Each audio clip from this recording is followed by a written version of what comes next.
Good morning, everyone. Welcome to this month's Health and Wellness Q&A with Living Healthy List. I'm really excited today to be talking with my friend, Dr. Karen Wolfe. Karen is an amazing person. She's a lot of fun. She's got a lot of spirit and a lot of great information, education, and tips for all of us to have resilient health over 50.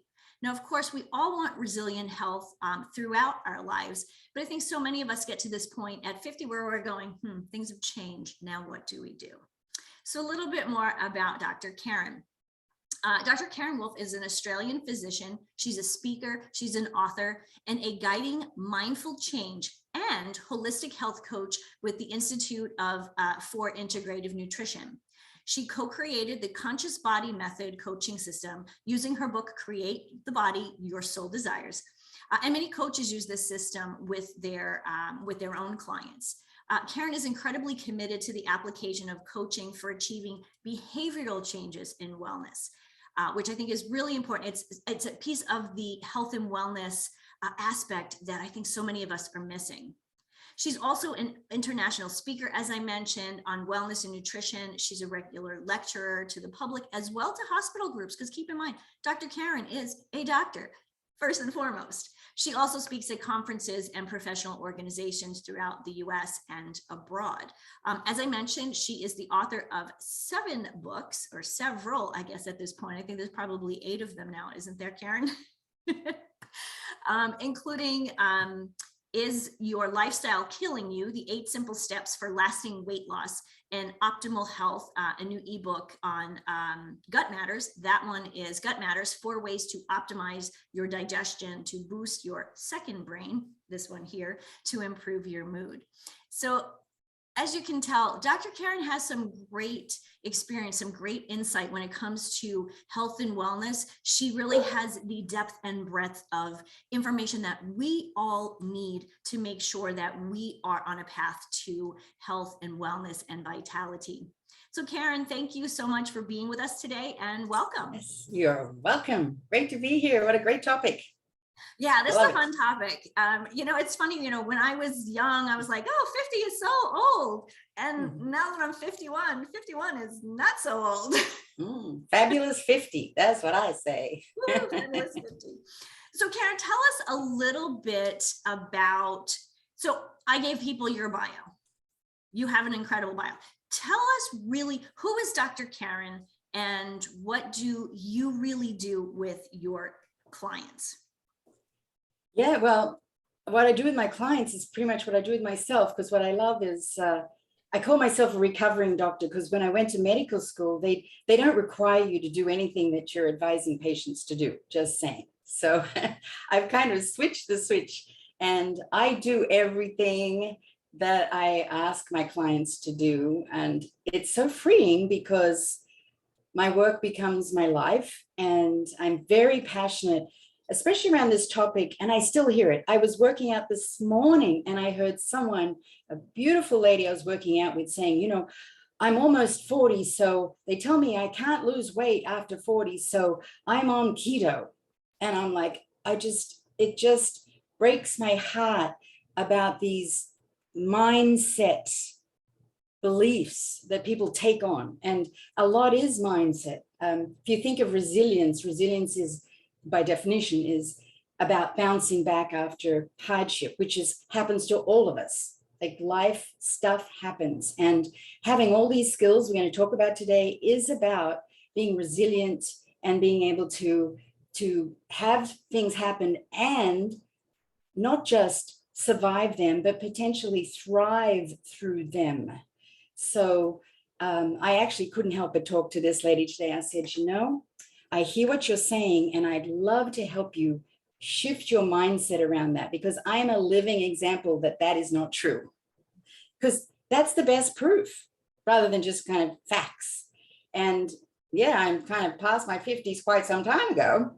And, and the concept of resilience is a whole lifestyle. But first of all, it is mindset, Denise. I think that's the first thing, to set up the belief of what is possible, because all of these myths of aging are floating out there, what happens at a certain age. And I've just given away a number. In fact, when people ask my age, I have to kind of think about it because I'm not attached to it, whereas so many people are attached to the number. And then they have these beliefs about what can happen at that number. So, and I'm also aware that it's not about anti-aging or reverse aging. It is about thriving while we move through our life.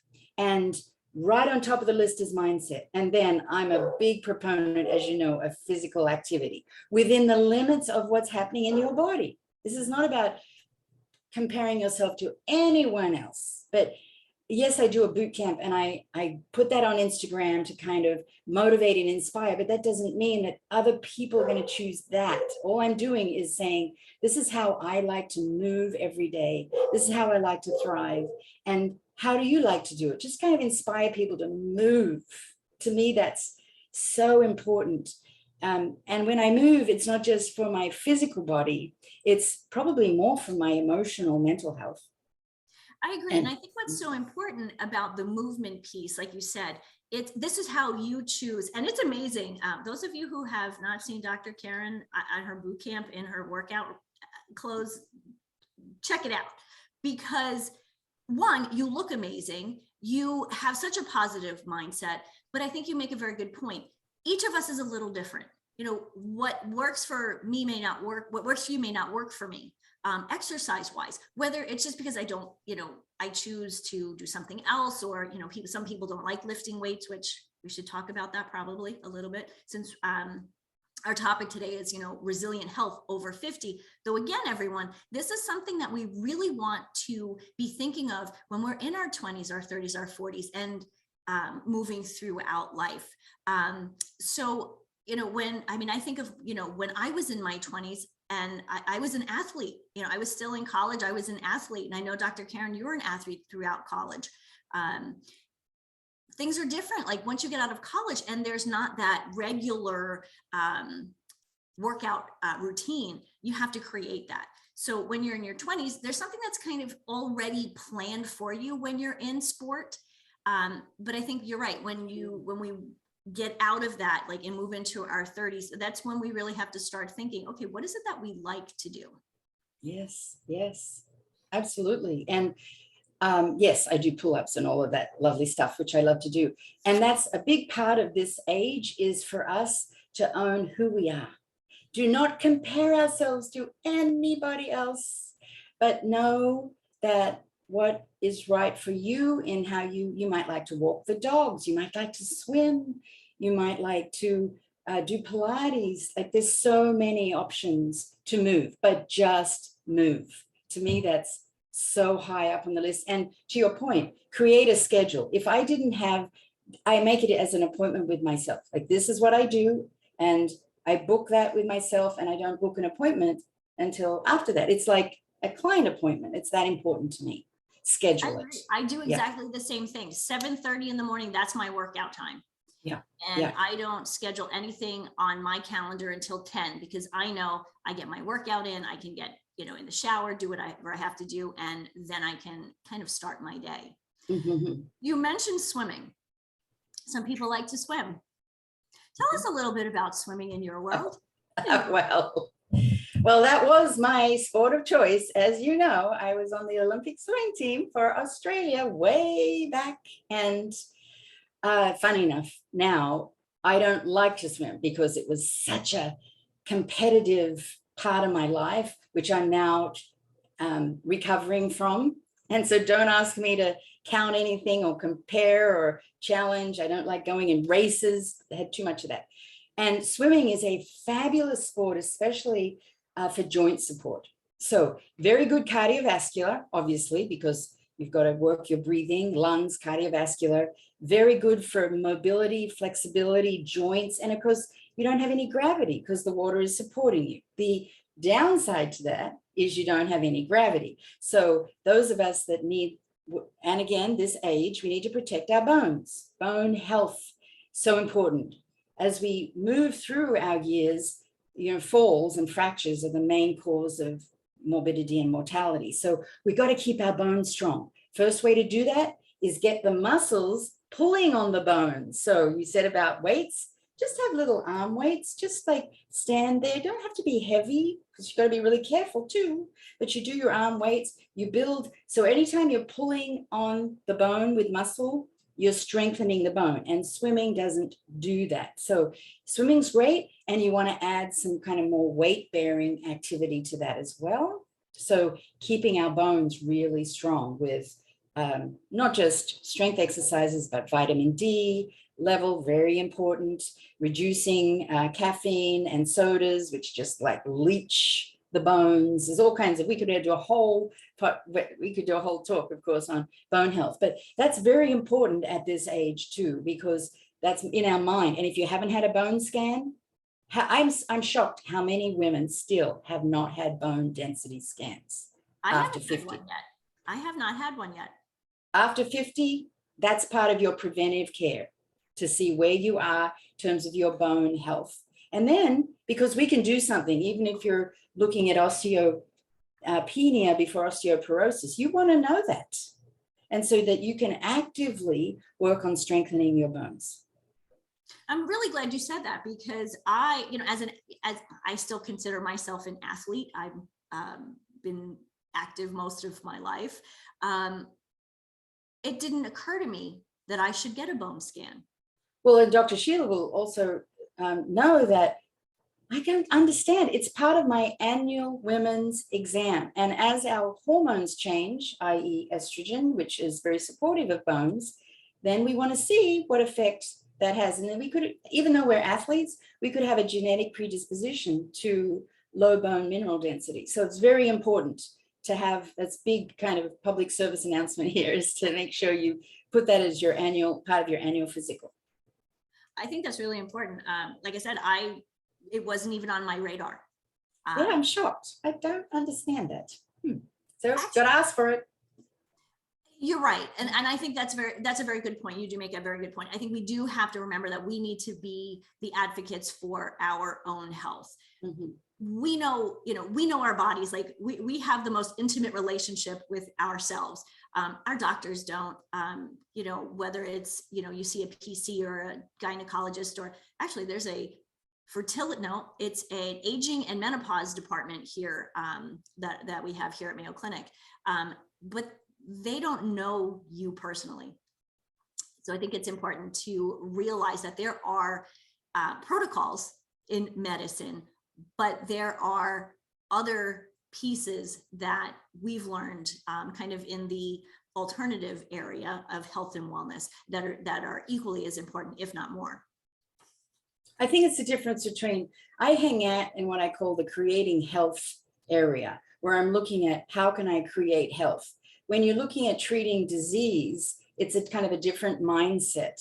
And for someone healthy like you, they may not, it needs to be like, it's a check mark on a women's annual physical, but it's a mindset that we really want to help. And that's part of what your Living Healthy list does, is we become the best advocates for ourselves and our health needs by understanding these things. Absolutely. I'm going to ask you about your recent blog post, and then I'd like to pull Dr. Sheila into this conversation because she has some incredible insight as well for resilient health. Again, especially for those of us, 45, 50 and over, because that's really when things start to change. Okay, maybe for me, it started a little before that, but again, each of us are individuals. So again, being our own health advocate is important. So we're talking about resilient health over 50. And interestingly, you have a recent blog post literally earlier this week that talked about the new aging. Yes. So I'd like for you to tell us about that blog post and kind of the details there. Yeah, it was a study I came across by actually AARP, where they they interviewed people 50 plus to talk about what's important to you in your life. And they found that it's not about being as youthful as possible and being able to look like perfect. It is about finding meaning and purpose and being physically active, even though there might be limitations to that. So there might be a diagnosis, but that doesn't hold us back. And I was so happy to hear it because of our conversation now, that this, as we move through these years, stuff happens and diagnoses happen, and looking at, okay, here's the diagnosis and what can I do knowing I have that diagnosis, rather than just shutting everything down. So the new aging is about purpose and meaning and being physically active and involved in life, even though we might be going through a struggle physically, mentally. And we don't all want to be youthful again. It's not about the Hollywood. Again. Yeah.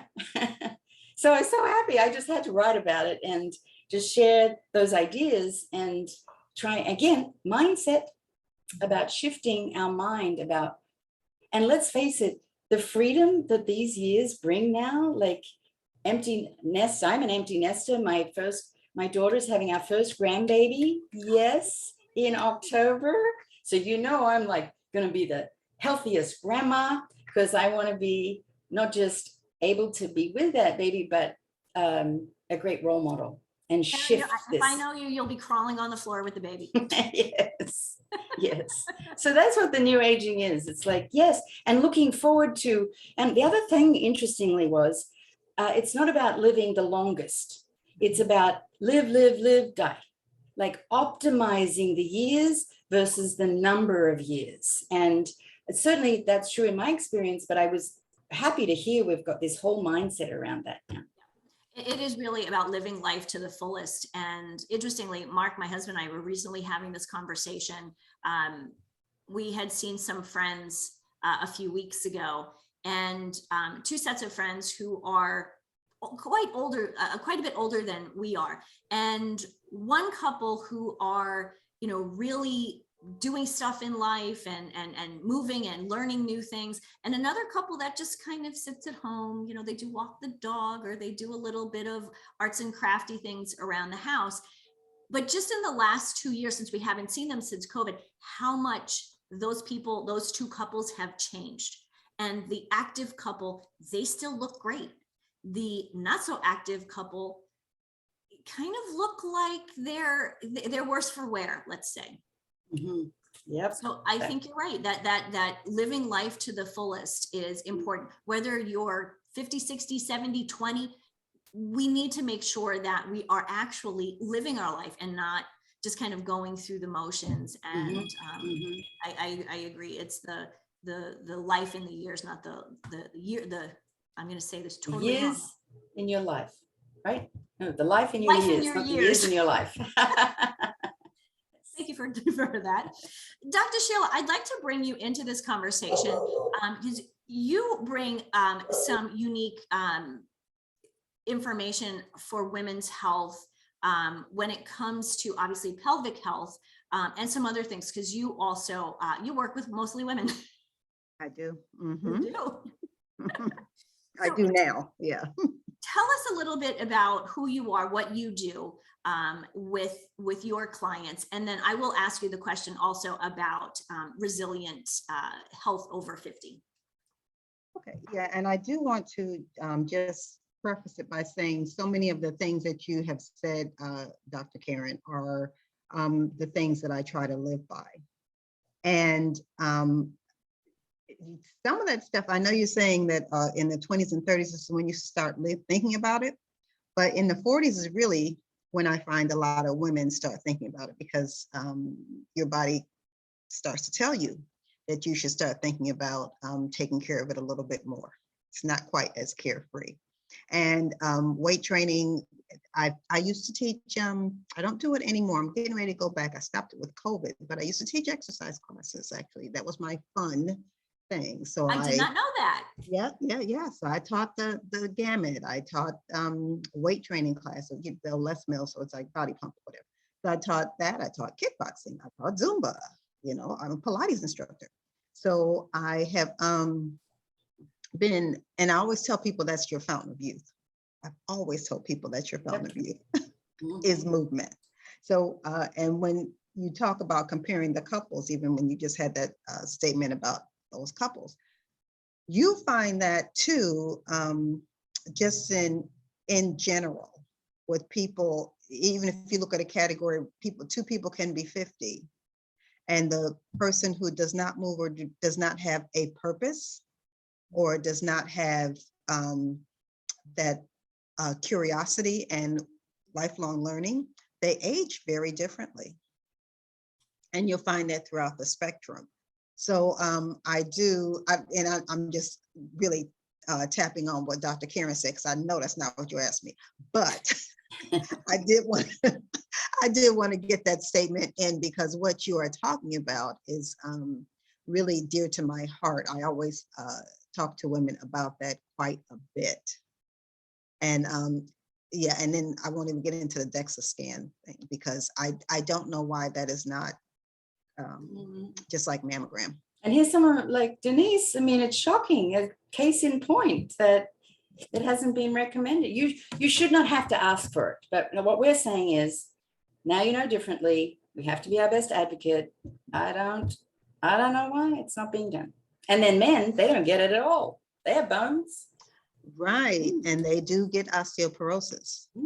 So yes, you're absolutely correct. And with physicians, I know they try to, and you probably answer this, but to send you for tests or whatever that are more life-threatening and more making sure that you're not in danger of having something really significant.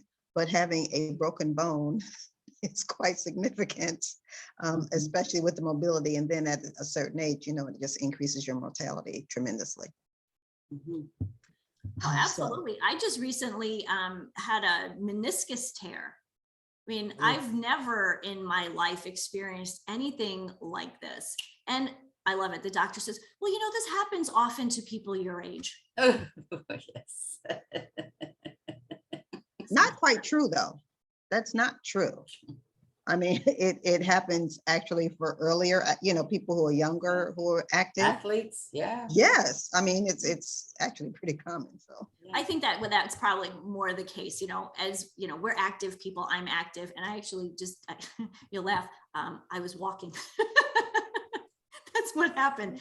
Simple. Obviously, it was something that had been bothering me, and then just one wonky step, and that kind of sent it over the edge. mm-hmm. But Sheila, let's get back to what you do with your clients and your patients, and why resilient health is important, or what does it mean to you?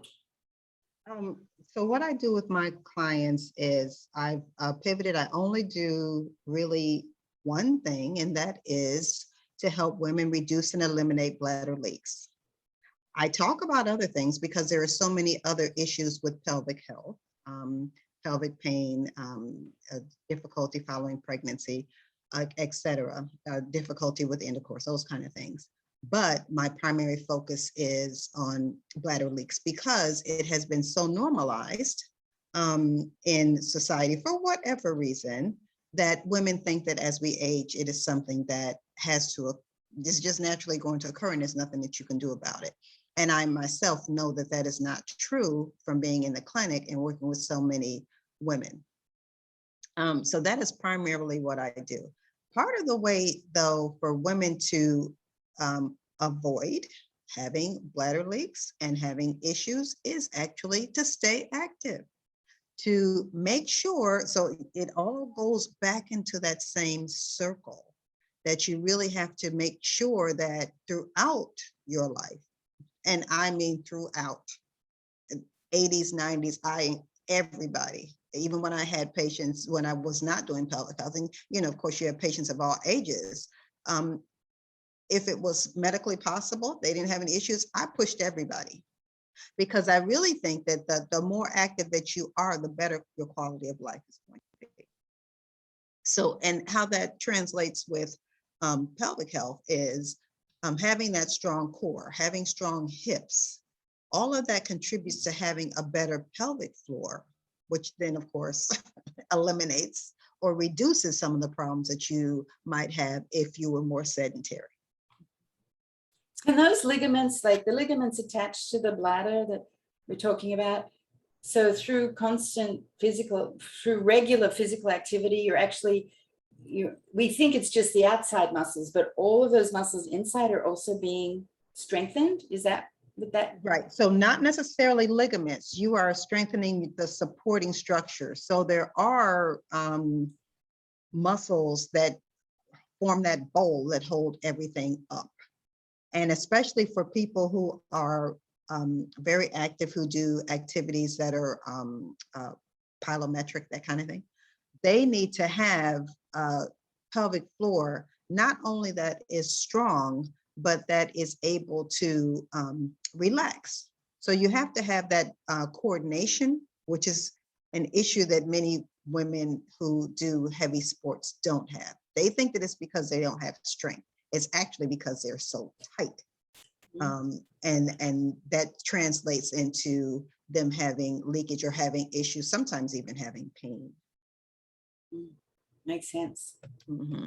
That does make sense. It's, again, kind of think of myself as an athlete. And I know, Sheila, you and I have had conversations. I've had conversations with, with my mom and some of our, our family, and they all say the same thing. Oh, this just happens as you age. And it's, the bladder leaks. It's, I can't work out anymore. I can't walk anymore. A recent thing somebody said to me was about, everybody at certain age gets, thyroid problems. And I think that's a big one. I think that keeps coming up lately in kind of my world. And Karen, I know this isn't your specialty, but I would ask, what insight do you have regarding, women in our 50s and over, and these thyroid issues that seem to be the thyroid issues? Yeah, I mean, subclinical hypothyroidism is so rampant, and one of the big issues, Denise, is they're not being tested correctly. So let's just start from there. The functional medicine approach to thyroid testing is not just TSH, T4, it's free T3. Like, there's a whole gamut of thyroid tests to really find out what's up with the thyroid. And so that's the first step, is to make sure you get educated about good thyroid testing, from we call it. You could go to the Functional Medicine Institute website and probably get some good info. I have a ebook on lab tests that get overlooked because I'm so passionate about, just, again, it's all about education. Yeah, we have to know what to ask for. So that's the first thing. And subclinical hypothyroidism, the thing with that is it presents in ways that other things present with too: fatigue, hair loss, the sensitivity to heat and cold. Like, it's not always really obvious. So that's why you need really good testing to pinpoint it. And it's very treatable once it's found. It's just not just, women are suffering, and because they're not being diagnosed correctly. So that would be my first big message, is make sure you get tested correctly, because it's very treatable. Mm-hmm. I think testing is definitely something that we struggle with in the medical world.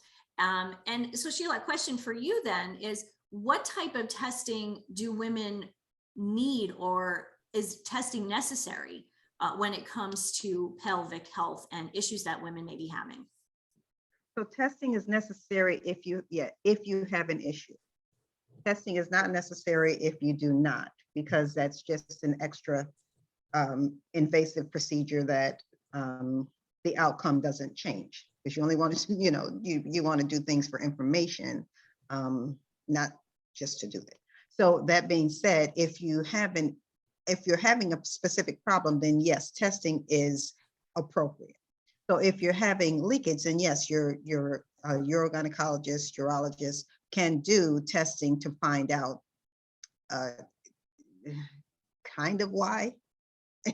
And I'll just say that because the testing they'll do testing and really see that you're leaking, see that maybe you have muscle weakness, but not really pinpoint it really correctly to be able to change that trajectory. You still have to have someone who knows to be able to really find out why this is happening to you, because it could be several reasons. And then the treatments could be all different. Everybody doesn't get treated the exact same. You have to kind of tweak it a little bit depending on what's going on with them. But testing is very, it is very useful, especially for people who have problems that you cannot figure out why. Well, I think what's really nice is, both of you have the experience, the medical experience. So how, the medical world works, but you also have both have taken, other steps and continued your education in a more holistic, alternative approach. Which I think is really important, because you can, like you just said, you can see both sides. Same with you, Dr. Karen, in your experience. And I would use, I don't really use the word alternative, because like we were saying with the bone density scan, very important Western medical tool. What we're doing is more integrative, holistic is what we're working on here, where we're just expanding the healing horizons and opportunities and having it all work together, versus no one's in competition with each other, but we're all opening to a more whole, holistic approach. I appreciate that. Thank you for correcting me, because I agree with that. And it's interesting, here in Rochester at Mayo Clinic, when I first moved here almost 20 years ago, it was very clinical. I mean, it's still incredibly clinically, that's their practice. But a handful of years ago, and maybe within the last 10, maybe it's 10 years, maybe it's 8 years, they have actually started to open their minds to a more integrative approach. They actually have a health coaching program there now, which, in the medical world, you wouldn't have heard of a few years ago. Yeah.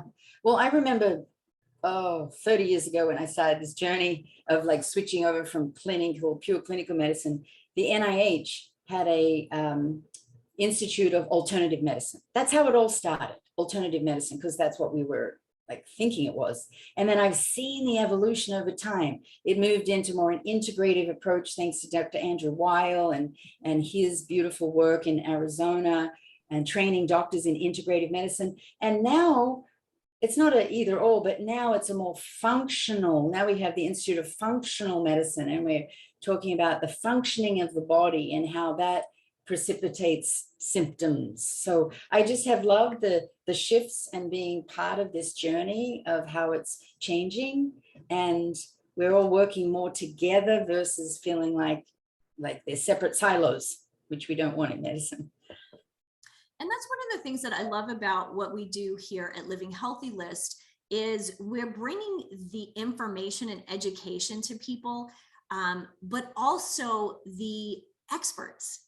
Because you can read something, that's great. We can all read a blog post, we can all listen to a podcast, but these are the conversations that I think people are really, that really make changes in people's thought patterns. Like you said earlier, mindset. If we're going to be moving forward, we are living longer, years wise. So especially women. The my husband tends to think that he's going to outlive me by many years, and he's already 14 years older than me. So I don't know. We'll have to see what happens here. I'd like to ask both of you at this point, Dr. Karen, I'll start with you. So we've talked a lot about movement. The three of us have talked a lot about movement and why that's important.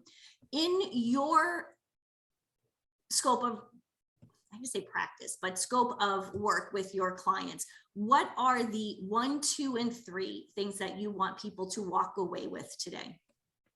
Yes.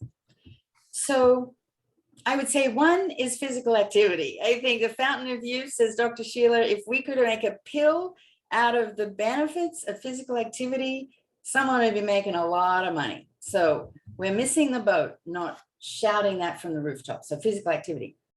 Then mindset, or maybe mindset has to come first. And I hope these kinds of conversations allow women, because I guess we're speaking to men and women, but we're all women here, to see new opportunities for them, to question some of the tapes that are going through their mind about what they can, can't do, what happens we age. And so being able to shift to new possibilities, because then that allows the lifestyle behaviors, okay, I'm going to get physically active because I know this is possible. Like there's got to be this motivation, this hope that we can, and that's sometimes when I'm with a client, I know the relationship I'm developing is as powerful as anything else I'm saying. It's the connection and the belief and the hope that I inject for them to be able to do the physical activity. And then we haven't talked much about food, and I intentionally, because some people think it's all about food, but it ain't all about food. To me, food is fuel for our body, and to get smart about what that fuel is doing in our body and to honor our body enough to use food for nourishment, not as deprivation, dieting, restriction. Like, let's get rid of all of those words, because this is a time of life to really live it and own it and live in purpose and opportunity and love, not deprivation or restriction. So, I talk all about sugar. Sugar is probably, of all the food issues, if that's an issue for you, I recommend that be the first thing you address, to get your blood sugar in balance, to get it off the sugar roller coaster, to learn what it is to eat whole, healthy foods and not all that crap. Basically. So I guess mindset, physical activity, sugar. Maybe they're my top 3. I'm glad you talked about that. I didn't want to talk. I was like you. I didn't want to start with food because I agree with you. And people will always say, you can't out exercise a bad diet. And I get that. But I think if we're always thinking about food and always thinking about what we can and cannot eat, that it totally takes over our lives, and it doesn't leave room for these other opportunities and possibilities that you were just thinking about when it comes to mindset, especially when it comes to movement and trying new things. Yeah, that's why I put mindset first. Like, love your body as a temple, love the food, honor the food that comes into your body, be grateful for that we can move. Look at Dr. Sheila and I, can tell we love to move. It's part of the joy of our life. That's what I want to move into. I'm not moving so I can be a certain weight on the scale, which, by the way, forget about the weight on the scale. Another way we shame and blame. When I walk into if I don't often have to, but into a doctor's office, in fact, I was just at one yesterday, first thing I want to do, right? Get on the scale. And I'll say, no, I choose not to get on the scale today. And luckily they don't question it. It seems like maybe it's a thing now where they just honor it. They mark it down on this. But I don't want a number to wreck my day because I'm still healing from a lot of that in my life. Yeah. I appreciate that. It never occurred to me to say no. I mean, we have a scale upstairs. It's been sitting in the same, actually, it's kind of funny. It's sitting on the edge of the tub. It's probably been there for 2 years. I haven't moved it. Mark hasn't moved it. As much as for the two of us, again, Mark and I are 14 years apart. And I think some days at 65, he's in better shape than I am. And I'm almost embarrassed to say that. But so I really appreciate that you said that about the scale and the fact that, as an athlete back, when you were younger, how that was such a big part. Oh my gosh. I had body image issues. That's why we wrote Create the Body Your Soul Desires. That was part of my healing journey of being an athlete and getting on the scale every single morning before I would get into the pool to train. I was looking to see if I have it right there. And it was a male coach, of course, that would then make a judgment about the number on the scale. So interesting. That is interesting little tidbit there. Thanks, Karen. So that's I have an issue. The scale and I are not friends, and I own that. I know that. Some people, they can get on the scale and it can be a good indicator of something that's helpful to them. If it is, great. But just know if where you are with that relationship, not a good relationship for me. Oh yeah, no, it wasn't, it's not something that I've really ever appreciated. It's always been more, it brings much more negative feelings than positive. Even when I was young and, I was teeny tiny and, size 2, I'd step on the scale and it was like, oh, what does that even mean? And I think that's part of, we don't understand what the number means. So if it doesn't really mean anything, forget about it. So Dr. Sheila, I'll turn to you now. What are the top 3 things that you'd like people to take away from our entire conversation, but specifically, of course, the pieces that you have to share? I'll answer this I'll answer it as not pelvic health coach, but as just a health coach, because I'm already doing a pelvic health segment here. So I will just answer it as a health coach. But what I like to stress to people is if at all possible, forget how old you are. Just forget it. I mean, there were years that people would say they would say, how old are you? And this is, back when I was younger, and I would give my age and my sister would be like, you're not even that old. Why do you keep telling people that? Because I don't even remember. I just would pick out a number. I'm 40. They're like, you're 38. What? So if you can not be so tethered to your age, that number. The other thing I would like to say is, of course, for Dr. Kemp, stay active. Please, if you don't do anything else, walk. The best, just walk every day if you can. That's like the best exercise for everyone. But going to the other side, try to stay social. I find that mental health and staying alert and alive in your mind is really very important. And I am a previous owner of a in-home home care agency where, we sent people in to take care of older people. One of the more concerning aspects that I found were that the people who were less social were the people who were more forgetful. And even I would talk to their families, they've always been like that. They like to be introverted. They don't like to talk to people. And they had a lot of memory issues, whereas people who, and this is not a blanket statement by any means, but people who were more outgoing or who really always sought knowledge or just sought to keep stimulating themselves, they were much better equipped, I'd say, in their 80s and 90s. I'll just put it like that. So I would like to say that if at all, especially as you're older, find that social group, to be able to stimulate your mind, and then try to manage your stress. Stress is going to happen. It happens to everybody. No, it just happens. If you have a stress-free life, God bless you. But there's always ups and downs. And when you just try to actively find a way to manage your stress. And those will go just a long way to improving even your physical health. I think you're right. Just talking, with stress and physical activity. Karen mentioned earlier for her, her workouts, it's an emotional and, more for her emotional than her physical. And absolutely, you had mentioned, walking. That can be something we can do socially. So you kind of hit two birds with one stone.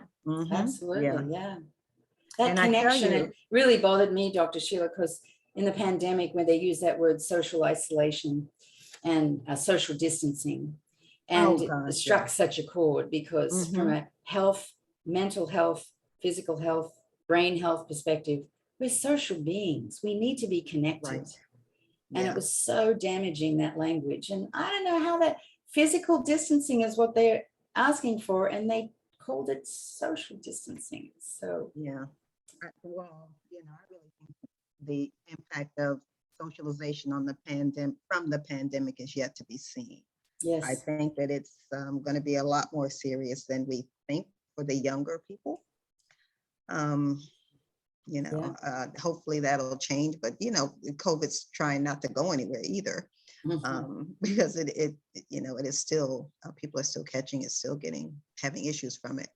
But that social distancing, as soon as they said that, I was like, why would you pick yes, that word?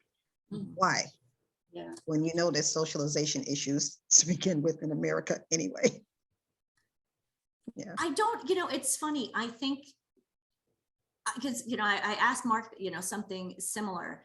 And I think that the doctors just they just didn't put two and two together. Mm-hmm.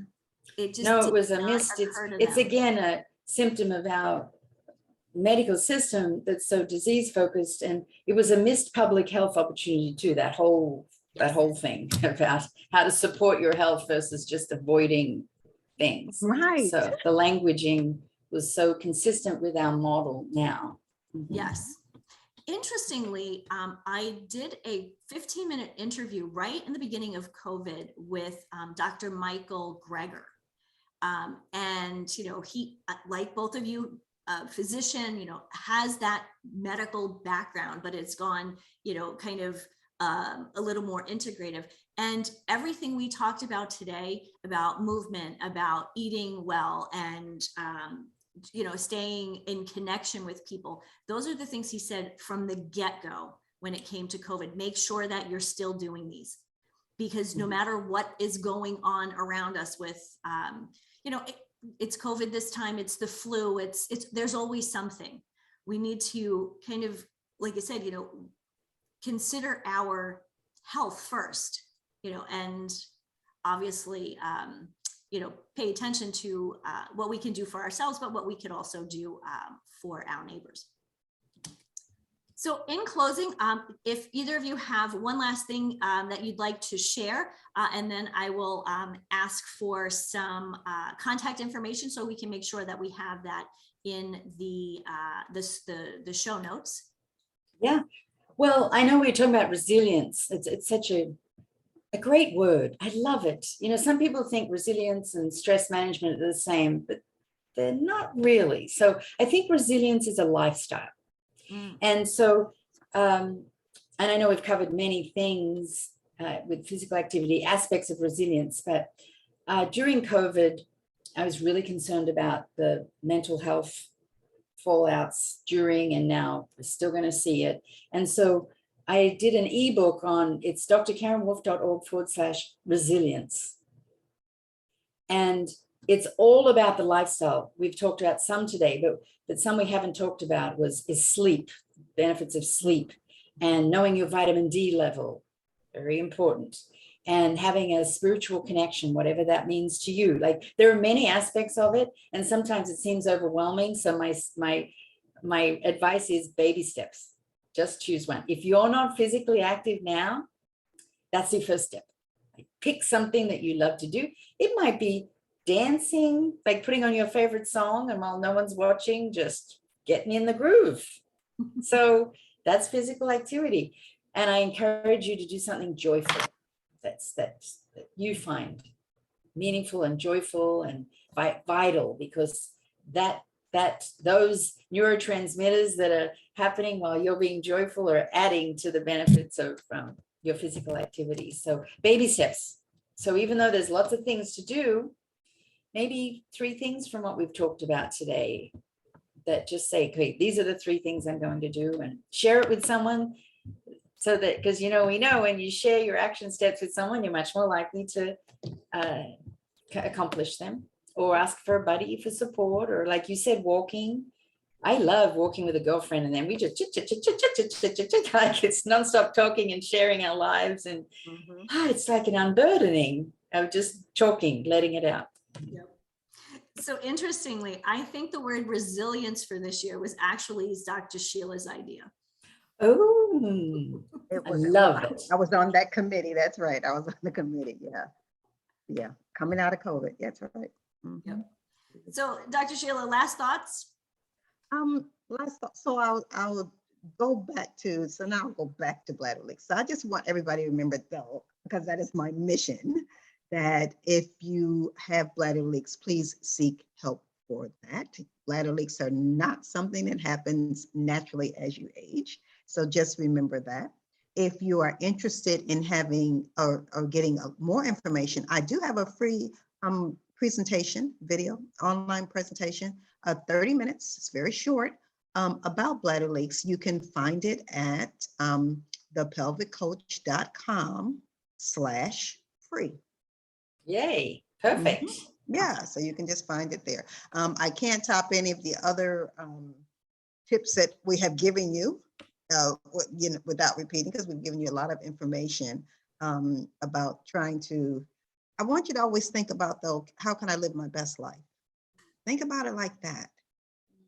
And that way, when you get, when you don't feel right, or when you have a hunch that something's not right, mentally, physically, spiritually, whatever, you will question it and try to find the answer. Don't be complacent. I'm going to leave it there, because I have always told my patients that, like, they could, because they will come and they will say something to me. My doctor said X. It's like, well, what do you feel about that? If you're not happy, don't accept it. Yeah, And you know what I love about that too, Dr. Sheila, you said live your best life. That's so right. Your best life and my best life and Denise's is unique to our gifts and talents and who we are. And we're all got different things to give to the world. I love that. I love it. And I think, thank you both for being here today and sharing, your experience, your knowledge, your passion. I truly appreciate both of you. I'm so glad that I have you in my world, and I'm so glad that you were here to share with our audience today. And for those of you who'll be watching the replay, you'll find it on Facebook, YouTube. We'll send an email out with the MP3, or probably the link to the YouTube, and you'll be able to find it on livinghealthylist.com. So again, thank you for being here for this month's Health and Wellness Q&A. Until next time, I leave you with this: healthy living, happy life, everyone. Thank you. Bye-bye. Bye-bye. Bye-bye.